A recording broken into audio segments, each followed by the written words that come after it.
শেষ যে লোকটা জান্নাতে যাবে তাকে আল্লাহ তাআলা জাহান্নামের আগুনে পোড়াতে পোড়াতে ছাই বানিয়ে ফেলবে।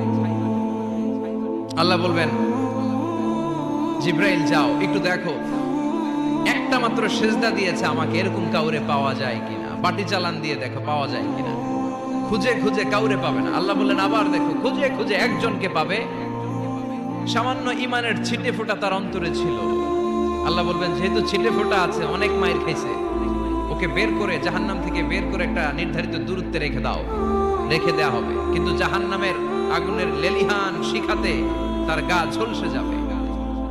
সে আল্লাহর ডেকে বলবে, মাবুদ তোমার কাছে আমি কিছু চাই না,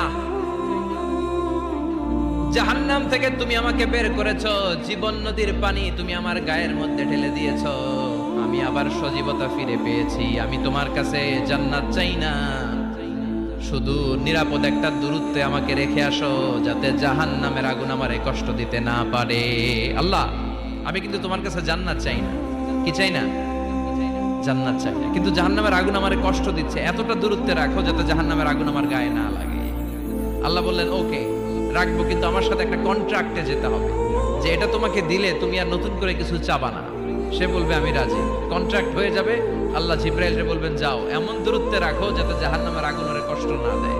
রেখে আসা হবে, অনেক দিন সে ওখানে আনন্দে থাকবে, আল্লাহ শুকরিয়া করবে। সে মনে মনে বলবে, বেঁচে গিয়েছি, আমি বেঁচে গিয়েছি, জীবনে আর কিছু চাই না, জাহান্নাম থেকে আমি বেঁচে গিয়েছি। অনেকদিন থাকার পরে মনে মনে ভাববে, বাইসা তো গেছি, কিন্তু নতুন করে একটু ট্রাই করে দেখি, জাহান্নামের সৌন্দর্যের দৃশ্য একটু চোখ দিয়ে অবলোকন করা যায় কিনা। সে আল্লাহর ডেকে বলবে, আল্লাহ ইনদি সুআল, আমার একটা ফরিয়াদ আছে। কি ফরিয়াদ? আল্লাহ আগেই বলে রাখি, আমি কিন্তু জান্নাতে যেতে চাই না। আল্লাহ বলবেন, কি চাও? সে বলবে, আল্লাহ তোমার জান্নাতটা তুমি কত সুন্দর করে বানিয়েছো, আমি একটা নজর শুধু দেখতে চাই।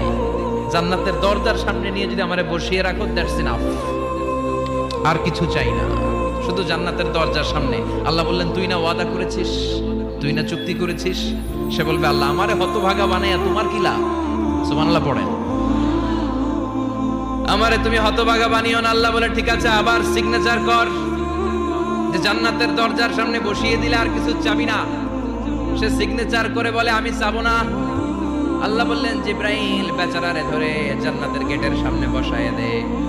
এবার জান্নাতের গেটের সামনে বসে বসে জান্নাতের সৌন্দর্য দেখা শুরু করবে। সুবহানাল্লাহ, এমন সৌন্দর্য যেটা চোখ দিয়ে কেউ দেখে নাই, কান দিয়ে শুনে নাই। ওই সৌন্দর্য চোখে দেখে, কান দিয়ে আওয়াজ শুনে মাগার ভোগ করতে পারে না। অন্তরে জ্বালা আছে না নাই? এয়ার কন্ডিশনের রুমে ঢুকতে না পারলেও, এয়ার কন্ডিশনের রুমের দরজার বাইরে দাঁড়ালো, এয়ার কন্ডিশনের রুমের একটা ঠান্ডা বাতাস গায়ে লাগে না? কথা বলেন তো। ও যখন জান্নাতের দরজার সামনে দাঁড়াবে, ওর গায়েও এরকম জান্নাতের ঠান্ডা বাতাসের হিমেল ছোঁয়া গাটাকে শীতল করে দিবে। ওই শীতল হয়ে যাওয়ার পরে আর তো সহ্য হবে না, আবার আল্লাহরে ডাকবে, মনে মনে ভাববে, আর একটু ট্রাই করি না, দোষ কি, আস্তে আস্তে অনেক দূর তো আগাইছি। সুবহানাল্লাহ কইবেন না?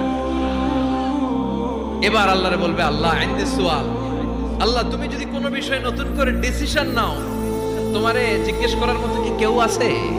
আল্লাহ বলে, না, আমি তো সব রাজার বড় রাজা, মহারাজা, আমার উপরে তো কারো কথা চলে না। ওই হতভাগা লোকটা বলবে, আল্লাহ এত সুন্দর জান্নাত তুমি বানালাম, চোখ দিয়ে সৌন্দর্য দেখি, কান দিয়ে আওয়াজগুলো শুনি, হুর আর গেলমান হেঁটে বেড়ায়, এত সুন্দর জান্নাত চোখ দিয়ে দেখি, ঢুকতে পারি না, আমারে কষ্ট দিয়ে তোমার কি লাভ?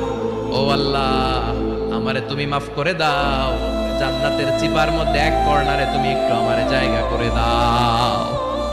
আল্লাহ বলবেন, ওয়াই হাক ইবনা আদম, তোর ধ্বংস হোক হে আদম জাত, মা আগদারাকা, তোর চেয়ে বড় গাদ্দার আমি আমার সৃষ্টিকুলে কাউরে দেখি নাই, কারণ তুই আমার সাথে চুক্তি করিস আর চুক্তি ভঙ্গ করিস। আল্লাহর রহমতের দরিয়ায় তখন জোশ খেলে যাবে, ওর আকুতি মিনতি চাহনি আল্লাহর রহমতের দরিয়ার মধ্যে জোশ লাগিয়ে দিবে।